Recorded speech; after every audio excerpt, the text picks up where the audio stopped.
Assalamualaikum warahmatullahi wabarakatuh.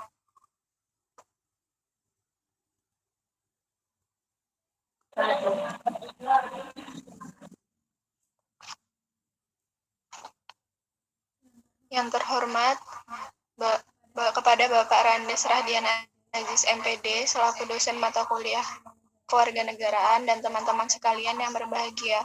Puji syukur kita haturkan tercurah pada baginda Rasulullah SAW.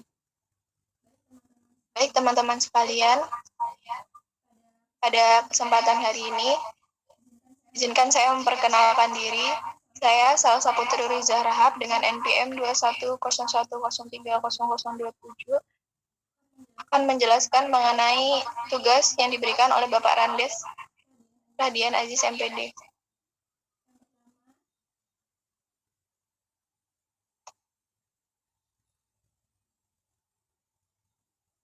Menjelaskan secara kritis dan objektif latar belakang dan tujuan pembelajaran.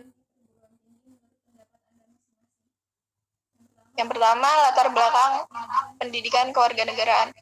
Agar bangsa Indonesia tidak tertinggal dari bangsa-bangsa lain, maka pendidikan nasional Indonesia perlu dikembangkan searah dengan perubahan pendidikan ke masa depan. Pendidikan nasional memiliki fungsi sangat strategis, yaitu mengembangkan kemampuan dan membentuk watak serta peradaban bangsa yang bermanfaat dalam rangka mencerdaskan kehidupan bangsa. Tujuan pendidikan nasional berkembangnya potensi peserta anak didik agar menjadi manusia beriman dan bertakwa kepada Tuhan Yang Maha Esa, berakhlak mulia, sehat, berilmu, cakap, kreatif, dan menjadi warga negara yang demokratis serta bertanggung jawab. Pendidikan kewarganegaraan, citizenship education di perguruan tinggi, sebagai kelompok MPK diharapkan dapat mengemban misi, fungsi, dan tujuan pendidikan nasional yang substansi, kajian, dan materi instruksionalnya menunjang dan relevan dengan pembangunan masyarakat demokratik keberadaban diharapkan dapat akan tumbuh menjadi ilmuwan atau profesor berdaya saing secara internasional, warga negara yang memiliki rasa kebangsaan dan cinta pada tanah air.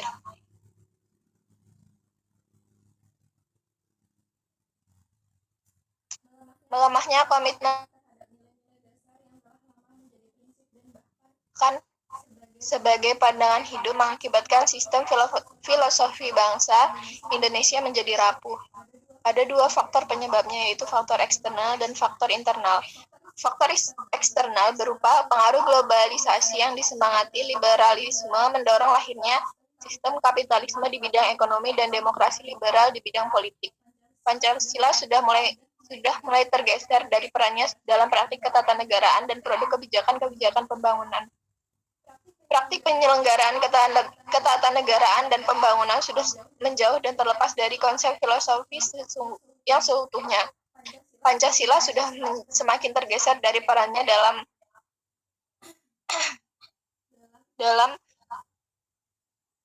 praktik ketatanegaraan dan produk kebijakan pembangunan. Sudah menjauh dan terlepas dari konsep filosofis yang seutuhnya.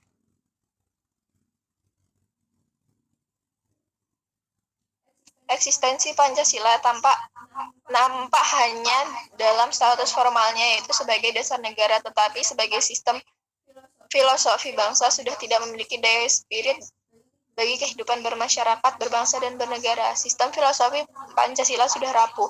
Masyarakat dan bangsa Indonesia kehilangan dasar, pegangan, dan arah pembangunan. Akibat yang timbul dari kesalahpahaman tentang Pancasila ini, sebagian masyarakat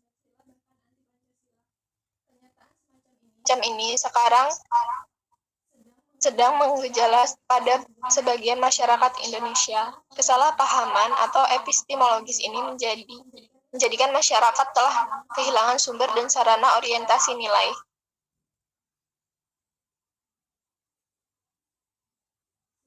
Selanjutnya, tujuan pembelajaran pendidikan kewarganegaraan.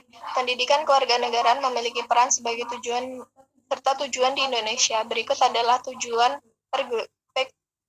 PKN di perguruan tinggi. Yang pertama, PKN memiliki peran strategis dalam mempersiapkan mahasiswa yang bertanggung jawab dan berkeadaban, menjunjung tinggi keadilan, menjadikan mahasiswa memiliki nilai moral dan beretika dalam masyarakat, menjunjung tinggi nilai kemanusiaan, mempersiapkan mahasiswa yang cerdas dan berkarakter, menumbuhkan jiwa nasional dan cinta tanah air pada mahasiswa, mengembangkan sikap demokratis, mengembangkan sikap kompetitif bangsa di era globalisasi.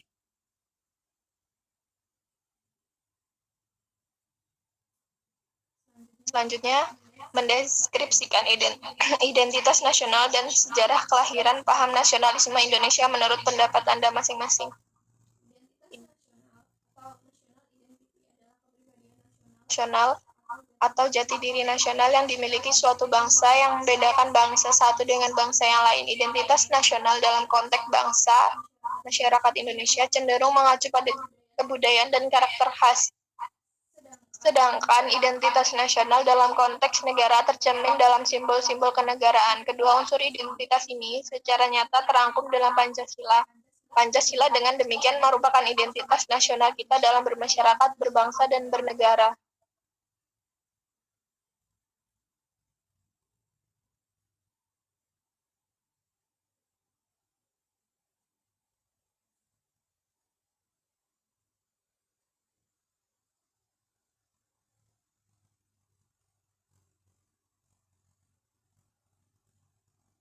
Sejarah kelahiran paham nasionalisme Indonesia. Nasionalisme pada Revolusi Prancis abad ke-18 dalam Klausul 3 Declaration of the Right of Man yang menyatakan bahwa bangsa pada dasarnya merupakan sumber utama semua kekuasaan individu atau sekelompok orang tidak memiliki hak untuk memegang kekuasaan.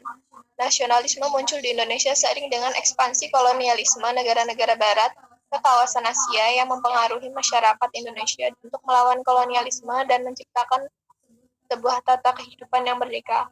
Kolonialisme adalah induk dari kapitalisme di Eropa. Kapitalisme ini adalah suatu bentuk sosial dan ekonomi yang memiliki peranan utama pada proses produksi ekonomi dan dengan eksistensi pasar yang luas dalam produksi, distribusi, dan konsumsi barang dan jasa termasuk buruh yang diorganisir.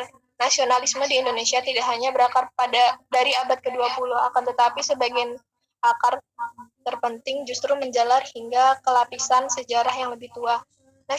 Nasionalisme ini merupakan adanya tinggi solidaritas, yaitu rasa bahwa bangsa Indonesia tidak lebih rendah dari bangsa penjajah.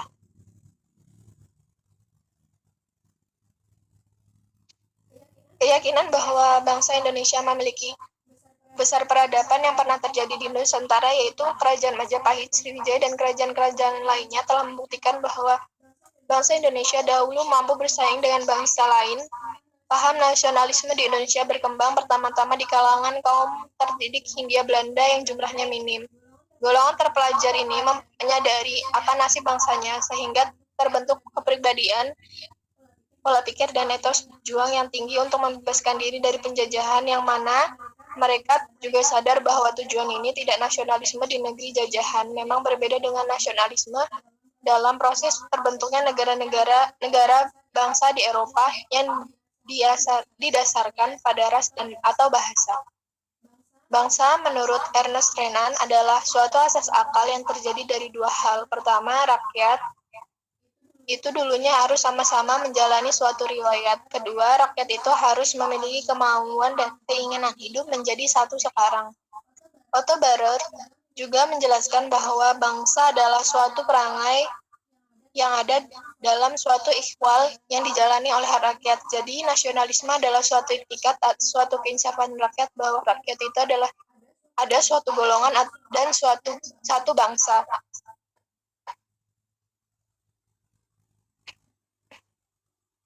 Terima kasih kepada teman-teman semua.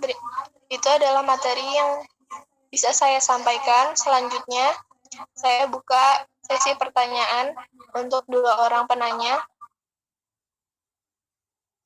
Jika teman-teman sekalian ingin bertanya, saya persilahkan.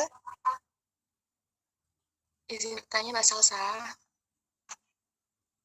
Ya, Mbak Raziza. Nama Nur Azza Fitriani, NPM 2101030022. Pertanyaannya, hal apa saja yang dapat melemahkan identitas nasional? Terima kasih. Baik, langsung saya jawab ya Mbak. Sebenarnya hal-hal yang dapat melemahkan identitas nasional itu ada banyak. Saya sebutkan beberapa saja, seperti kurangnya transparan lembaga-lembaga yang berkedudukan tinggi pada masyarakat, banyaknya isu-isu mengenai terorisme, masalah kemiskinan yang semakin meningkat, rusaknya alam sekitar, intoleransi yang terjadi antar suku dan agama, lembaga peradilan yang kurang bersih, masalah pendidikan, politik.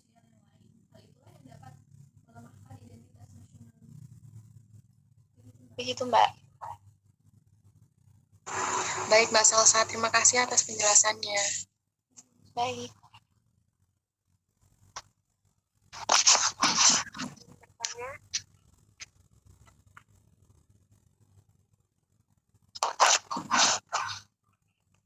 Nama Intan Tiasmita Dewi, NPM 2101032015.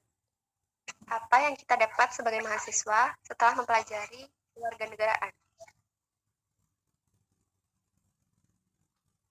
Ya, saya langsung menjawab pertanyaan dari Mbak Intan ya.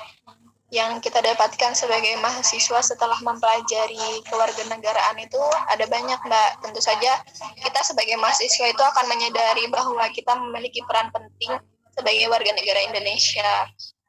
Maka seiring waktu akan tumbuh pula rasa cinta terhadap tanah air, memiliki sikap toleransi yang tinggi, melaksanakan hak dan kewajiban kita sebagai warga negara. Kemudian sebagai mahasiswa kita akan memiliki rasa untuk mengabdi pada negeri dan mengamalkan nilai-nilai Pancasila dalam kehidupan sehari-hari. Begitu, Mbak. Baik, terima kasih atas jawabannya, Mbak Salsa. Ya, terima kasih kembali, Mbak. Baik, teman-teman sekalian, demikian diskusi dari